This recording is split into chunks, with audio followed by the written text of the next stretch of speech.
It's interesting how people often underestimate the repercussions of their actions.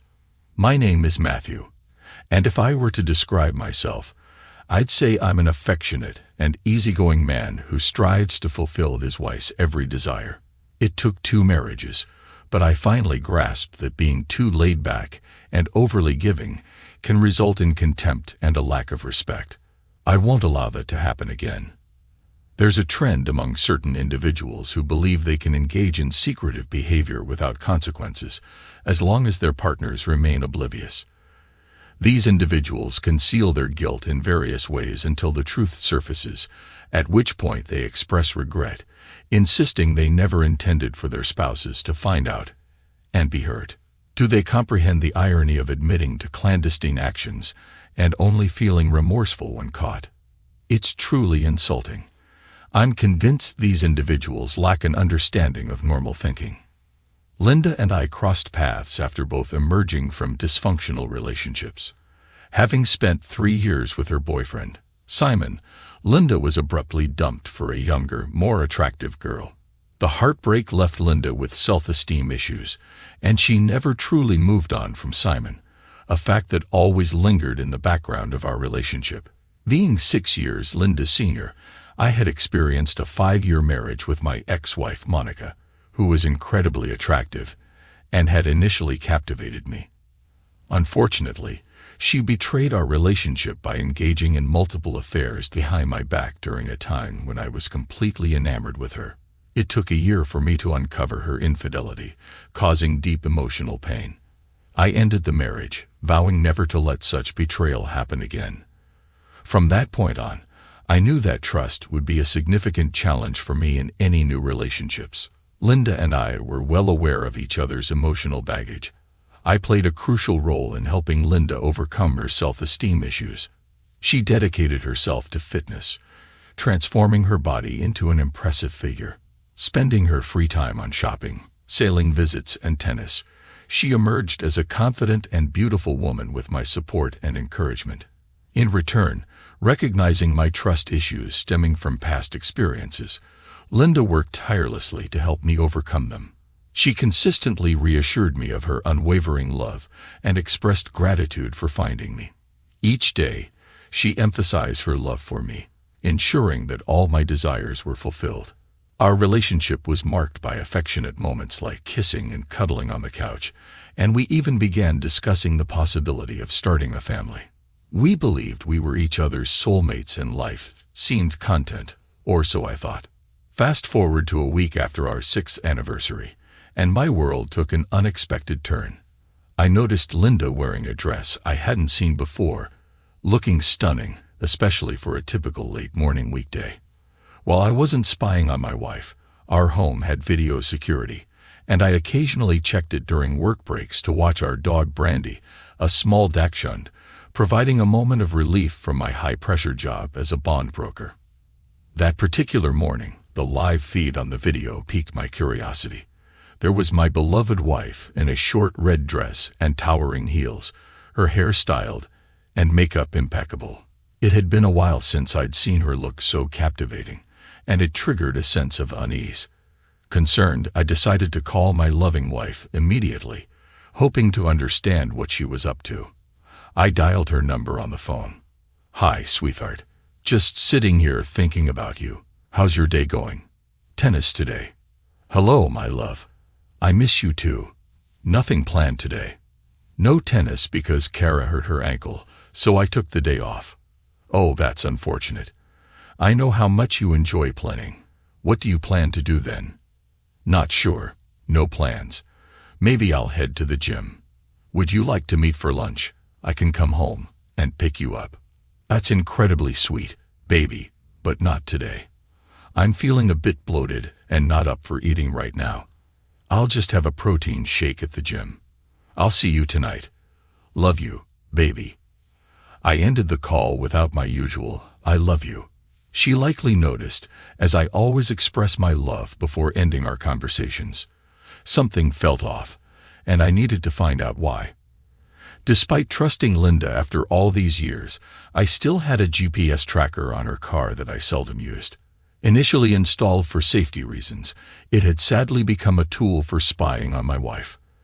After hanging up, I left my office, activated her tracker, and realized she was heading downtown. My office was close, and 15 minutes later, I caught up with her as she entered a parking garage. Parking on the street, I waited in a doorway for her to exit. 5 minutes later, there she was, my beautiful wife in high heels and a short dress, heading to an upscale restaurant named Fellini's. I stood there, my stomach in knots, praying I wouldn't be deceived again. Seeing her wave to a man in front of the restaurant, I knew trouble was brewing. Moving closer, I tried to stay out of sight and witnessed them exchanging a kiss. As he took her hand, they walked inside. Quickly crossing the street, I watched through the window as they stood in front of the hostess, arms around each other. Linda leaned lovingly into his shoulder, tears welled up, anger rising. Wiping my eyes, I took out my phone, snapping photos through the window. Just as I started, he turned to Linda, kissing her passionately. My heart shattered as she responded, arms around his neck, pulling him in deeper. At that point, I switched to the video recorder, capturing the intimate kiss. A mix of heartache and rage led me down a dark path. Before deciding what to do, the hostess led them to their table. My blood boiled at the sight of the man, Simon, her ex-boyfriend, who had once dumped her, shattering her life. Now she was back in his arms, despite my clear instructions that she was never to speak with him again. The anger within me intensified as I realized she had lied to me, met her ex, passionately kissed him, and spent the entire day with him within the past hour. Such a blatant display of disrespect and humiliation was intolerable, and I couldn't endure it again. The promise I made to myself after my previous marriage prevented me from tolerating this level of disrespect. It was over, and all that remained was to endure more lies and excuses from my soon-to-be ex-wife. Filled with anger, I drove back to the office and finished the day at my desk, grappling with how this could happen again. After wallowing in self-pity for the next 5 hours, I headed home, already knowing my next move. I wondered if Linda would finally tell the truth about her date or persist in deceiving me, as that would only make my final decision easier. With considerable effort, I suppressed my rage and drove home to confront the end of my marriage. Turning into the driveway, I felt tears welling up for the loss of the woman I had loved and respected. Upon entering the kitchen, I found Linda setting a nice dinner table, wearing a cute outfit and acting affectionate. She gave me a big kiss, expressing how much she missed me. I dismissed it as typical cheating behavior, an attempt to assuage her guilt by showering me with more affection than she had in the past 6 months. Despite my efforts to act normal, it was evident that I was failing, prompting her to ask, "Honey, are you okay? Did anything happen?" Pouring myself a tall glass of Mr. Daniels, I attempted to smile and relax, replying, "Everything's good. Just a stressful afternoon. Let me get changed and cleaned up for dinner, and I'll be down shortly." In the bedroom, as I changed and sat on the bed finishing my drink, I let the elixir wash over my body. After settling down, I headed back to the kitchen to find my beautiful wife smiling and happy as she placed dinner on the table, obviously content from her day with her boyfriend. As we sat together, I initiated the conversation. "Linda, this is a wonderful dinner, and you dressed so beautifully for me today. Thank you. I love you, sweetheart, and I enjoy cooking for you," she replied with a satisfied smile. An awkward silence enveloped us as we ate. I noticed Linda glancing over at me, perhaps sensing that something was troubling me. Was she feeling guilty? Would she reveal the truth about today? The next few minutes would unveil the answers. "So tell me about your day and what you did for lunch," I said in a non-threatening tone. "After you called, I went to the gym for a few hours, had a protein bar, then came home to cook your dinner. Kind of a boring day," she offered as her response. Seeing my expression change, and noticing my eyes welling up, she quickly looked down at her plate. In a subdued voice, I continued, "So Linda, how do we do this? Do we just meet with the attorneys, or would you prefer counseling first? What are you talking about, honey? Divorce, of course, I answered. Stop being silly. What are you talking about? I'm talking about the end of our marriage, divorce, splitting up, figuring out how we can do this and remain friends. I don't understand. Why do you want a divorce? Really, I'll give you a few moments to consider your question before I answer. Suddenly, she became nervous, her hands fidgeting with her glass, avoiding eye contact. She remained silent for a few minutes. Could you follow me today? No. I lied, knowing it might not make a difference, but for some reason, I didn't want her to know. Why would you ask if I followed you? Is there anything I should know? She seemed confused and unsure of what to say. As expected, she denied any wrongdoing, claiming nothing was going on and expressing her confusion about why I brought up divorce. With a saddened expression, I gazed into her eyes, hoping she would open up and tell the truth. After a prolonged silence, I said, "Well, let me show you what is troubling me, Linda." I opened my phone and displayed a photo of her and Simon kissing outside the restaurant. This photo could have been explained as a friendly greeting, and I chose not to reveal the other pictures until I heard more of her explanations. Her mouth dropped open, and I saw tears welling up in her eyes. Naturally, she began to offer excuses. "Honey, I can explain. That was just a hello kiss. Nothing happened. How did you get this photo? So, how's Simon doing these days, baby? Let me tell you how I got this photo. I was across the street coming out of the software corner when I thought I spotted you walking hand in hand into the restaurant. I crossed the street, went to the window, and saw you standing there with his arm around you. Initially, I thought it wasn't you, but I was wrong. It was you.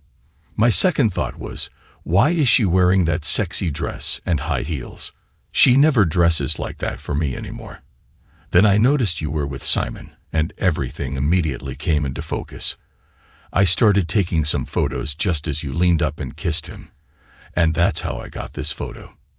The next photo I showed her depicted her with her arms around his neck, her short dress hiking up to reveal her exposed backside. You really looked good in that dress, and your hair and makeup looked spectacular. Were you headed for a modeling shoot? Tell me, why did you dress like that for him? I can't remember the last time you wore something so attractive for me." She put her head into her hands and cried as I glared at her, waiting for an answer. When she didn't speak, I continued, "You know my new iPhone has an amazing camera that allows me to zoom into a photo with great clarity. Look, let me show you," I said, zooming into her left hand wrapped around Simon's neck. I focused on her ring finger, now void of her wedding rings, and held the image up to her face. No wedding rings today. Funny. I don't remember you ever removing them during our entire time together. Today must have really been a special day. Now do you see why I'm talking about divorce, honey? This morning you lied to me about your day, took off your wedding rings, dressed provocatively to meet your ex-lover, and lied to me again about your day a few minutes ago. You sit here and continue to lie to my face, telling me you went to the gym today and did nothing for lunch. You wore your sexiest outfit for your ex-lover, spent the day with him while I'm working to make our lives better. You broke your promise never to see him again, kissed and flirted with another man in public, treated me like a fool, and lied to me just now. I don't know if you slept with him tonight or not, but it doesn't matter. Whatever you say will be a lie in my mind, but what you did showed me that you don't keep your promises, and you will lie to cover things up. You went out of your way to look nice for an ex-lover, were intimate with him, abandoned your marriage by removing your rings, and then lied to me over and over. That's a good reason for divorce in my book, and you knew that." Linda was shaken to her core, realizing she hadn't truly thought through the consequences of her actions. Matthew's detailed account made her confront the fact that she had behaved like a cheating wife. Until this moment, she had dismissed it as harmless teasing and flirting, not considering the emotional depth it had reached. For the first time since Simon reached out to her, she recognized the potential for this to be seen as emotional infidelity, if not physical. Still crying, she acknowledged that if the roles were reversed, she would be reacting the same way. "What have I done?" she whispered to herself. Her heart ached and a sick feeling churned in her stomach as she realized the pain she had inflicted on her husband. Linda knew she had to reach Matthew and salvage their marriage. "Matthew, you have to believe me. Nothing happened. After lunch, we went our separate ways, but you have to believe me. Nothing happened. After lunch, we went our separate ways, but you have to believe me. There was nothing going on. It was just lunch," she said, sobbing and desperately searching for a way out. "I realize now how this looks, and if it were turned around, I would feel how you're feeling now. And I am so sorry. Can you please try and forgive my stupidity? This goes beyond stupidity, as you did this with your ex-lover, the one person you promised to avoid. Can you explain why you got dressed like that for him without your wedding rings? Can you explain why you were holding hands and kissing him? Can you explain why you continue to lie to my face? Tell me, darling, that that's nothing to you. And yes, if this were reversed, I'm sure you would feel quite differently. Matthew, I know this looks bad, but I took my rings off when I was touching up my nails and forgot them when I realized I was running late. It sounds lame, and I can't excuse that, but I can only promise you it wasn't like I was trying to hide them. He knows we're married. He knows you're married but still wants to see you and kiss you passionately in public, and you went along with everything. That's a lame excuse. Going out behind my back with your ex-lover and lying about it is a deal breaker in my book." A little irritated, she said, "I'm not sure what to say except it was just lunch with a friend, and I just wanted to look nice." "Well, it doesn't matter. You lied to me, and you met with him. Do you think I'm a complete idiot? I know this meeting had to be planned for a while, and you hid it from me, never bothering to mention it. And when I saw the two of you kissing like that, well, it's clear you want more than I can give you. Matthew, honey, we can't get divorced over something like this. Nothing happened. He was in town and asked me for lunch. I know I shouldn't have gone, and I know how jealous you get, but we had a long relationship, and I thought one lunch after not seeing him for all these years wouldn't be a big thing. I think I dressed extra special to show him what he lost when he dumped me. I kind of wanted to put it in his face about what he lost and how happy I was. It still hurts when I think back to how he dumped me back then, and I wanted to get a little revenge. Yes, I kissed him, but it wasn't a romantic kiss, more like two friends just meeting or saying goodbye. You have to believe me. I don't want anything to do with him. Please, baby, let's work this out. I'll do anything you want." "Really? It's nothing. You'll do anything I want." Hearing that she had a chance to save their marriage, she smiled, anxious to hear what she needed to do, and said, "Yes, of course. I'll do whatever you want, baby. Oak, Linda, I'll give you one chance, and one chance only. I only have one request. Let me see your cell phone." "Why?" She looked at me with a puzzled expression. "Well, Linda, if it's nothing, then give me your phone. I want to see if there are any text messages to him and what you two have been saying to each other." "No, you don't need to see that," she said, looking down at the floor. She knew that if I had read the messages, it would hurt me and reveal a lot of things she wouldn't want me to see. That's what I thought. So let's get back to my original question. How do we want to do this? She started crying and asking me to forgive her, promising that she'll never do it again. This brought back the heartbreaking memories from my first marriage. I couldn't believe I was reliving that nightmare. This time I was not going to believe all the lies and let things continue. "Wait, please wait, Matthew. If I give you the phone, do you promise to give me another chance? You must know I love you, and I've never cheated on you before. I may have gotten wrapped up in a stupid online relationship, and yes, with my ex-lover, but I was being stupid and acting like a teenage girl. The flirting and compliments felt good, and all of it stroked my ego, and I know how childish that sounds. If I give you the phone, You have to promise that you'll give me another chance. I can't do that, Linda. But I will promise you that if you don't give me the phone, we are 100% done. My next action will be to call Thomas Smith, the attorney I've already spoken with, and I'll have him complete the divorce paperwork this week. She knew there was no other choice and understood exactly what Matthew would be reading, their romantic texts for the last 2 months. All she could hope for now was that he understood it was a foolish emotional mistake and that she was still all his. She believed that since they hadn't slept together, he would understand and forgive her. In her opinion, she should have let him know that she had never had physical intimacy with him or anyone else. As Matthew opened the text messaging application, he saw Linda sitting there with her head in her hands, crying and speaking softly. I'm sorry. Please forgive me for being foolish and an idiot. I love you, Matthew, and there is nobody else. When she told Simon that her marriage had become stale and that she was bored, and Simon replied that he missed her in bed without her, he wanted to scream. He closed the phone and threw it on the table in disgust. Well, that was eye-opening. Eventually, I will forgive you, Linda, but I won't stay married to anyone I can't trust. And by your actions, it's clear that I can't trust you. What I just read is what I had expected, and something I won't allow myself to live with. Maybe your boyfriend can make your life more exciting, and maybe he will take you back now that he knows what he's been missing. Linda, I will miss you, but I'll find a woman that will want to be exclusive to me and not disrespect me with lies and secrets. Matthew, what do I have to do to prove my love for you and change your mind? Nothing. When I saw you walking hand in hand with him, standing there with your arms around him and kissing him, my heart broke. And now, knowing that you sent him those pictures and told him you still loved him, and then claimed you were sick of our marriage, is more than any normal man can take. It's sad, but I feel like our entire time together has been a waste, and I've been nothing but a fool. Working hard, planning a family, taking care of you and our home, only to find you starting up with an ex-lover.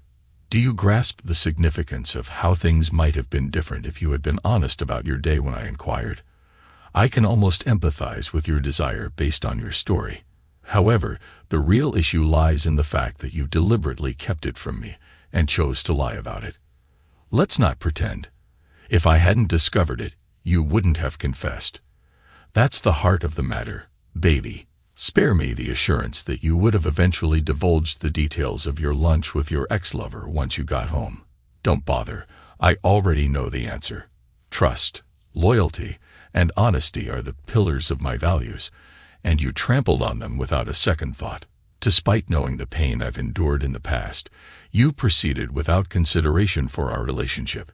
Had you called and informed me of your plans, I wouldn't have been pleased, but I might have let you go and have your lunch. Now I'm left to wonder if this is a pattern. If we had stayed together, I would constantly question the veracity of your words, your actions in my absence, and whether you're with him or other men. I can't subject myself to such thoughts day in and day out, and it's unjust to both of us. How do I forget the ease with which you deceive me?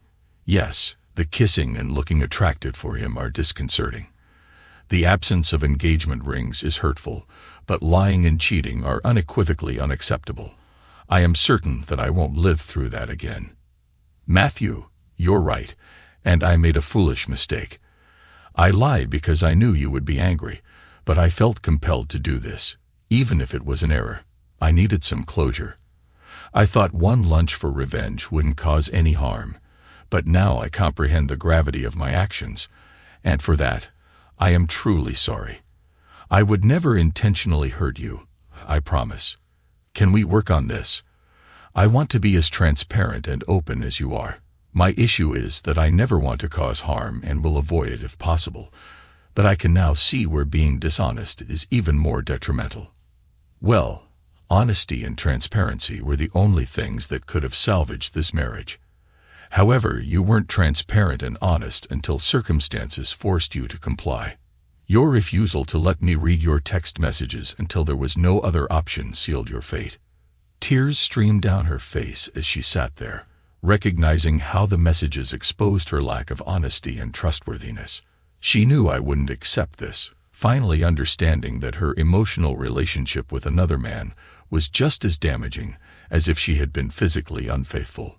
She vowed never to make that mistake again. Regrettably, our once happy marriage came to an end. We signed the papers and officially divorced 3 months later. We sold the house, divided our assets, and went our separate ways as friends. No reconciliation, no revenge, no hatred. All that remained were the smoldering ashes of a once joyful union, obliterated by deceit, lies, and the loss of trust. Epilogue. After experiencing betrayal twice, I decided to continue dating, concluding that marriage would not be a part of my future. Meanwhile, Linda and Simon entered into a relationship, and 2 months later, Linda discovered she was pregnant. However, Simon, upon learning about the pregnancy, promptly abandoned Linda, urging her to address the situation because he was not prepared for parenthood. The following morning, Linda found herself deserted by Simon, left alone to navigate the challenges of impending motherhood. According to her sister Leona, Linda became a mere shadow of her former self. Her self-esteem once again shattered. Plunged into a perpetual state of depression, Linda's life transformed from paradise to a living hell, all due to her vanity and selfish choices. She struggled to forgive herself for dismantling her once happy marriage and losing my love and respect.